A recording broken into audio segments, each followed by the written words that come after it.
کہ جب کوئی نعمت ملے تو تم نے اللہ کا شکر ادا کرنا ہے اور زبان سے بھی کہنا ہے الحمدللہ، اور دل سے بھی اس نعمت کی قدر کرنی ہے۔ اب دیکھیے اللہ تعالیٰ تو خود فرماتا ہے کہ اگر تم اللہ کی نعمتوں کو شمار کرنا چاہو تو شمار نہ کر سکو۔ اللہ تعالیٰ نے تو ہمیں اتنی نعمتیں عطا فرمائی ہیں، اتنی نعمتیں عطا فرمائی ہیں کہ ہم ان کا شمار ہی نہیں کر سکتے۔ تو الحمدللہ اگر ہم صبح و شام بھی اس کا ورد کریں تو بھی کم ہے، کم ہے، کم ہے۔ اب ذرا تھوڑا سا جائزہ لے لیں۔ اللہ تعالیٰ نے مجھے اور آپ کو انسان بنایا، کیا یہ اللہ تعالیٰ کا فضل نہیں ہے؟ اس کی نعمت نہیں ہے؟ انسان اشرف المخلوقات ہے، ساری مخلوقات پر اس کو فضیلت بخشی، اس کو شرف عطا کیا اور ہمیں حضرت انسان بنایا۔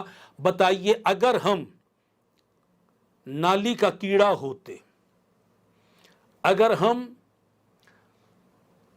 سانپ ہوتے، بچھو ہوتے، بلی ہوتے، کتا ہوتے، گدھا ہوتے، جانور ہوتے، بتائیے پھر ہماری حیثیت کیا ہوتی؟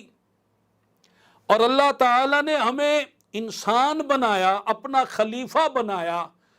سبحان اللہ، کیا یہ نعمت نہیں ہے؟ کیا اس نعمت کے ملنے پر ہمیں الحمدللہ نہیں کہنا چاہیے؟ شکر کے سجدے نہیں لٹانے چاہیے؟ الحمدللہ الحمدللہ کی تکرار نہیں کرنی چاہیے؟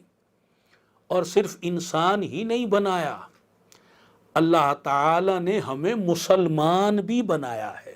سبحان اللہ۔ انسان تو وہ بھی کہلاتے ہیں جو کافر ہیں، مشرک ہیں، بتوں کو پوجتے ہیں، درختوں کو پوجتے ہیں، سورج کو پوجنے والے ہیں، انسان بن کر انسان کو پوجتے ہیں، پتہ نہیں کیا کچھ نہیں پوجتے۔ کوئی آگ کو پوج رہا ہے، کوئی کسی اور شے کو پوج رہا ہے۔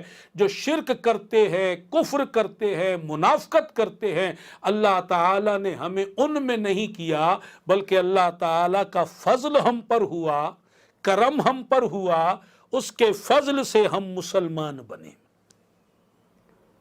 اس کے فضل سے ہم مسلمان بن گئے۔ تو یہ بھی اللہ تعالیٰ کی نعمت ہے۔ کہیے الحمدللہ، الحمدللہ، دل سے پکاریے الحمدللہ۔ اللہ تعالیٰ نے ہمیں مسلمان بنایا۔ مسلمان تو سارے نبیوں کے اصحاب ہیں، ان کی امتیں ہیں، ان کے اصحاب ہیں۔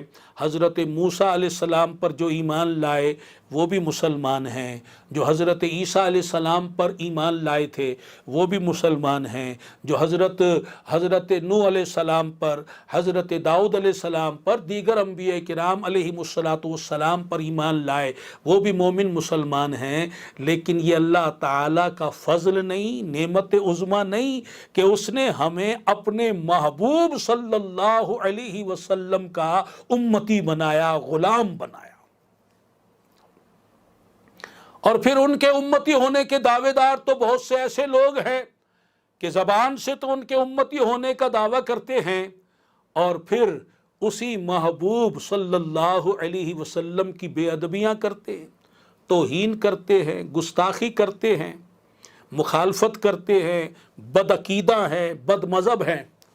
اللہ تبارک و تعالی نے ہمیں بد عقیدگی، بد مذہبی کی لعنت سے بچایا اور خوش عقیدہ مسلمان بنایا، صحیح العقیدہ مسلمان، اپنے نبی کا سچا غلام بنایا۔ غلام مصطفیٰ ہونے پہ رب کا شکر کر عاجز، غلام مصطفیٰ ہونا سعادت ہی سعادت ہے۔ سبحان اللہ، سبحان اللہ، سبحان اللہ جل جلالہ۔